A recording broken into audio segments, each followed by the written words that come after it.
l'objectif de ce chapitre va être de découvrir des outils pour aider les bénéficiaires à mieux se connaître.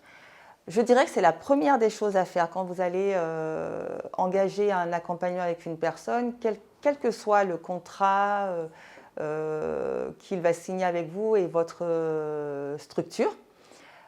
C'est d'abord passer par ce cheminement-là où on va faire connaissance, on va apprendre à connaître la personne, mais aussi on va l'accompagner à mieux se connaître. Et pour moi, cette étape-là, si elle est squeezée, ça ne va pas aider à aller vers réellement ce que la personne est capable de faire et ce qu'elle a envie de faire. Donc c'est vraiment un volet hyper important pour moi. Donc c'est de passer concrètement à l'action et de mettre en œuvre un projet professionnel. Et ce temps-là va bénéficier à tous les deux, donc autant au professionnel qu'à la personne qui est accompagnée, pour nous aider à cerner davantage sa personnalité, identifier ses qualités, ses valeurs, voilà, l'important pour lui. Pour ça, il y a plusieurs outils. Je vais vous en donner quelques-uns, mais je vous invite aussi à aller être curieux et Internet nous aide beaucoup pour ça. Donc, par exemple, on va avoir des tests de questionnement sur la personnalité, les 16 types de personnalité avec le MBTI.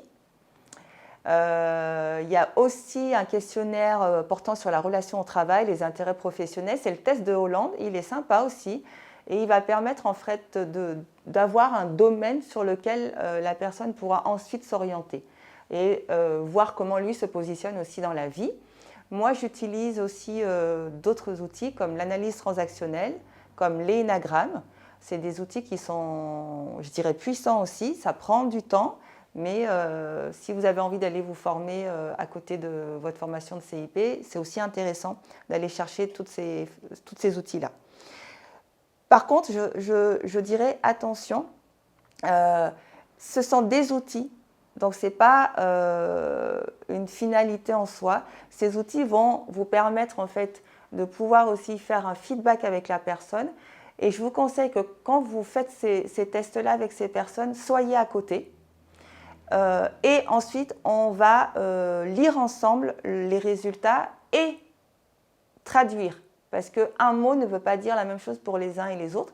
Et c'est hyper important de ne pas mettre les gens dans une case ou mettre une étiquette sur eux. On est beaucoup plus complexe que ça. Donc voilà. Ensuite, vous pouvez proposer aux bénéficiaires, par exemple, de recenser ses expériences avec l'outil ADVP. On va le voir aussi ultérieurement. Mais c'est évoquer des expériences qu'il a passées, personnelles ou professionnelles. Donc vraiment, les deux sont possibles et utilisables. Et à travers ces expériences, quelles compétences j'ai pu développer, personnelles, professionnelles, mes aptitudes, et qu'est-ce qui me motive dans la vie. Et la motivation, c'est un gros volet à aborder avec la personne. Qu'est-ce qui fait qu'elle est là aujourd'hui avec vous? Qu'est-ce qu'elle a envie de faire? Donc, quelle est sa motivation? Est-ce que c'est intrinsèque? Est-ce que c'est à l'intérieur d'elle ou c'est une motivation qui est plutôt liée à l'extérieur? Donc, allez identifier tout ça. Et puis, alors, pour ces outils-là, ces dispositifs, il en existe pas mal. On parle beaucoup du trèfle chanceux. Je ne sais pas si vous avez déjà entendu parler de cet outil qui a été mis en place par Monsieur Jacques Limoges. Et il permet en fait de faire un bilan pour orienter professionnellement la personne. Il y a 4 dimensions. Je vous les lis. Donc la dimension de soi. Donc c'est la connaissance de son profil, de ses ressources, quelles sont mes valeurs, mes connaissances liées à mes expériences, qui je suis vraiment en fait. Ensuite, il y a la dimension de lieu. Ce qui est important, c'est où est-ce que j'habite, donc le territoire, et où est-ce que je vais faire ma recherche d'emploi. Ça permet de faire une cartographie et de délimiter le territoire par rapport à mon projet. Il y a également la dimension méthode. Donc ça, c'est en lien avec CV, entretien, lettre d'embauche, lettre de motivation, pardon, l'organisation de mes démarches, les techniques de recherche d'emploi.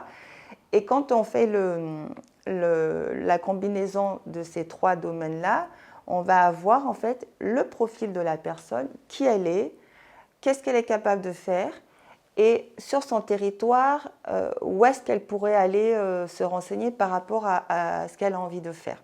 Donc c'est hyper intéressant. Et il y a un questionnaire qui permet de dérouler ce test-là. Donc, je vous invite à aller être curieux là-dessus. La DVP, ça vient de nos amis canadiens.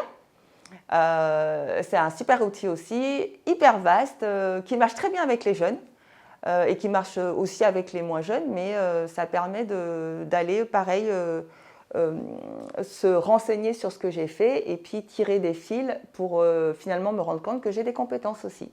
Et puis, il y a le fameux bilan de compétences. Voilà. Donc, sur le cours, vous aurez des liens pour aller vous renseigner, par exemple, sur le bilan de compétences et également sur la VAE, la validation des acquis de l'expérience, et qui a été modifiée. Avant, on avait une expérience qui devait être au moins de 3 ans. Donc, la VAE, elle s'est allégée. Et ce qui est intéressant pour le public que vous allez pouvoir accompagner, c'est que pour passer une validation de nos acquis, il nous faut prouver 1 an d'expérience aujourd'hui, donc c'est plutôt accessible.